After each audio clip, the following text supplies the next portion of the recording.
Donc bonjour à tous, nous sommes élèves au lycée Voltaire, donc je suis Lucien, donc il y a Antonin, Séverin et Julien. Donc durant cette année, nous avons suivi Marco Simonetti au cœur de sa thèse qui s'intitule L'étude et la modélisation des transferts thermiques instationnaires. Donc le sujet de cette thèse concerne les moteurs.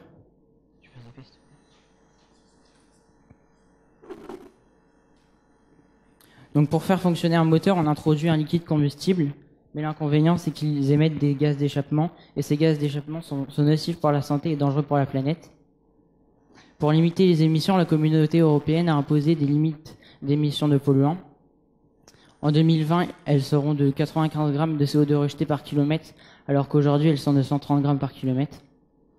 Les normes seront donc plus strictes et les constructeurs automobiles devront payer des amendes s'ils ne les respectent pas. Pour limiter ces pertes, cela demande beaucoup de recherche et la thèse de notre doctorant en est un exemple. Avant de se lancer dans les recherches, il faut savoir comment fonctionne un moteur. Donc, comme on peut le voir sur l'image à droite, malgré une image simplifiée, on peut voir qu'un moteur, c'est un système mécanique qui est assez complexe, avec beaucoup d'éléments. Donc, à cause de cette complexité, nous, on s'est intéressé uniquement au piston et à la chambre de combustion, ou aussi appelé cylindre. C'est l'une des parties les plus solides du moteur, puisqu'elle doit subir d'énormes variations de pression et de température. Dans ce piston, on a la plupart des interactions qui nous intéressent. Donc ces interactions, on les retrouve sous forme de cycles. Donc sur les moteurs qu'on a aujourd'hui, c'est des cycles 4 temps. Le premier temps, c'est un temps d'admission. On ouvre l'accès à la chambre de combustion pour faire rentrer de l'air frais. Le deuxième temps est un temps de compression, où le piston remonte pour compresser l'air et la réchauffer. Le troisième temps est combustion détente, où alors là on enflamme le mélange. Dû à l'inflammation du mélange, on a la détente du piston, qui va créer de l'énergie qu'on va retrouver sur les roues. Et le dernier temps, c'est l'échappement, où alors là on rouvre encore la chambre de combustion pour faire sortir les gaz de la combustion. Pour visualiser les performances d'un moteur, on utilise un diagramme pression-volume. À gauche, on voit les performances idéales d'un moteur et à droite, les performances réelles. On voit qu'il y a des différences et ces différences sont dues à des pertes. À la base, on introduit 100% d'énergie avec le carburant.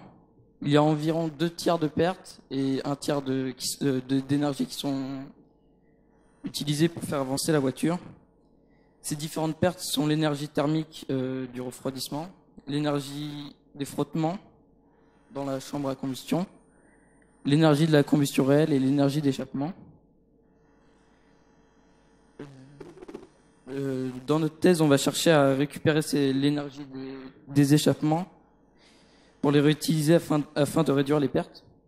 Il y a donc différentes technologies existantes pour récupérer l'énergie contenue dans ces gaz d'échappement.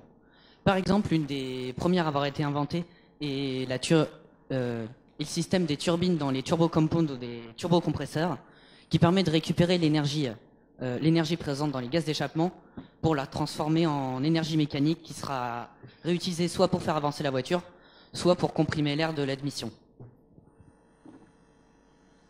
Et c'est une des technologies, donc les premières à avoir été inventées pour récupérer l'énergie des gaz d'échappement, qui est présente sur la plupart des voitures aujourd'hui.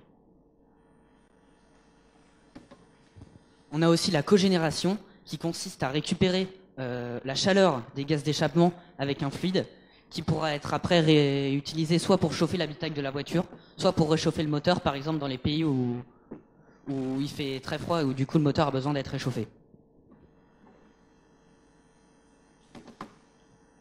On a aussi ce qu'on appelle un TEG, donc un générateur thermoélectrique, qui est un composant électrique qui transforme directement de l'énergie thermique en énergie électrique, qui pourra être ensuite stockée dans la batterie et réutilisée, mais pour l'instant c'est une solution peu efficace et beaucoup trop chère pour être utilisée.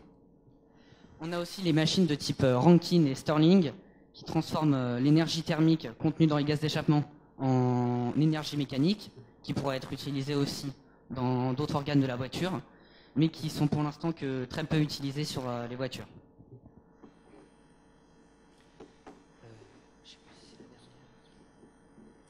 Et donc nous avons vu que les moteurs émettent des polluants et que donc ces polluants doivent être limités, Et un des moyens, donc il y a beaucoup de recherches pour chercher à limiter ces émissions de polluants. Un des moyens de limiter ces émissions de polluants est d'améliorer le rendement des moteurs. Et pour améliorer le rendement de ces moteurs, on peut par exemple diminuer les pertes.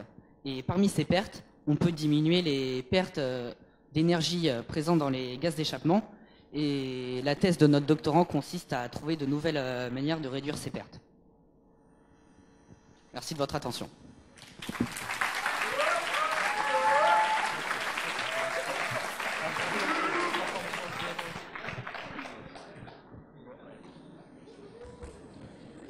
Des questions?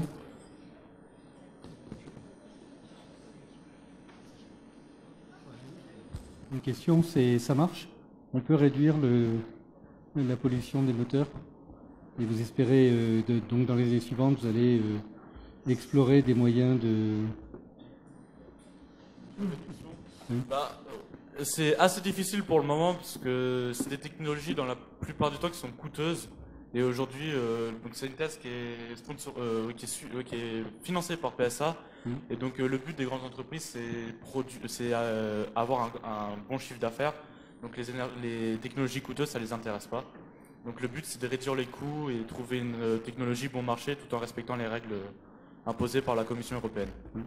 Mais donc, malgré justement les liens avec un industriel, donc d'avoir des questions de procédés plus ou moins confidentiels, malgré ça, vous pourrez rentrer un peu dans le travail de recherche, proprement dit?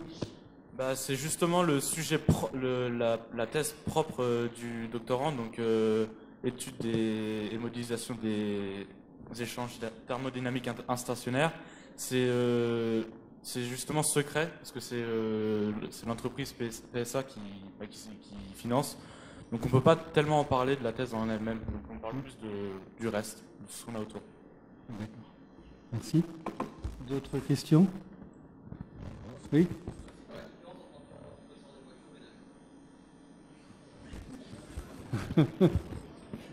Pour l'instant, on n'a pas trop étudié sur les avions, donc ça va être compliqué de répondre à cette question. Ah, tu veux essayer, Julien? Vas-y. En fait, un turbocompresseur, dans les deux cas, il va y avoir un gaz à haute vitesse et très chaud qui va entrer dedans et qui va faire tourner une turbine.